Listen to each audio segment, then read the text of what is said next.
അസ്സലാമു അലൈക്കും വറഹ്മത്തുള്ളാഹി വബറകാതുഹു. നമ്മുടെയൊക്കെ ജീവിതത്തിൽ സമാധാനം വേണം, സമാധാനത്തോടു കൂടി ജീവിക്കണം എന്നാഗ്രഹിക്കുന്ന ആളുകളാണ് നമ്മളൊക്കെ, അല്ലേ? സമാധാനത്തിൽ, മനസ്സമാധാനത്തിൽ ജീവിക്കണം എന്നാഗ്രഹിക്കുന്ന ആളുകളാണ് മുഴുവൻ ആളുകളും. ആരും എനിക്ക് സമാധാനം വേണ്ട എന്ന് പറയുന്ന ആളുകൾ ഉണ്ടാവില്ല. അപ്പോൾ ഇത് ഒരു സ്വപ്നത്തിൻ്റെ വ്യാഖ്യാനമാണ്. ഈ വ്യാഖ്യാനം കണ്ടെത്തിയത്, ഇതിന് തെളിവ് പിടിച്ചത് ഖുർആനും ഹദീസുമാണ്. അപ്പോൾ നമ്മുടെ സ്വപ്ന വ്യാഖ്യാനങ്ങൾ മുഴുവനും ഇസ്ലാമികപരമായിട്ടുള്ള സ്വപ്ന വ്യാഖ്യാനങ്ങൾ, അതായത് ജ്യോതിഷത്തിലൊക്കെ സ്വപ്ന വ്യാഖ്യാനങ്ങളുണ്ട്. അതൊന്നും യഥാർത്ഥത്തിൽ സ്വപ്ന വ്യാഖ്യാനങ്ങളല്ല.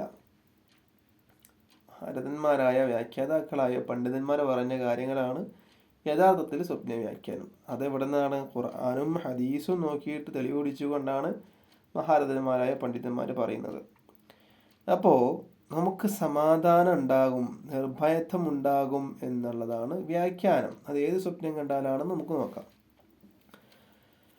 സന്തോഷകരമായ ജീവിതം ആഗ്രഹിക്കാത്തവരായിട്ട് ആരും നമ്മളുണ്ടാവില്ല. മഹാനായ ഇബ്നു സിരീൻ എന്നവർ അവിടുത്തെ ഒരു കിതാബിൽ 415 പേജിൽ പറയുന്നുണ്ട്, ആശ്വസിപ്പിക്കൽ, സമാധാനത്തിൻ്റെ വാക്കുകൾ പറയുന്നത് സ്വപ്നം കണ്ടാൽ നമ്മളെങ്ങനെ ആശ്വസിപ്പിക്കുന്നത്, അല്ലെങ്കിൽ സമാധാനത്തിൻ്റെ വാക്കുകൾ മറ്റുള്ള ആളുകളോട് പറയുന്നത്, ഒരു വ്യക്തിയോട് പറയുന്നത്, അങ്ങനെ സ്വപ്നം കണ്ടാൽ അതിൻ്റെ വ്യാഖ്യാനം നമുക്ക് ജീവിതത്തിൽ നിർഭയത്വം ഉണ്ടാകും, സമാധാനം ഉണ്ടാകും എന്നുള്ളതാണ്.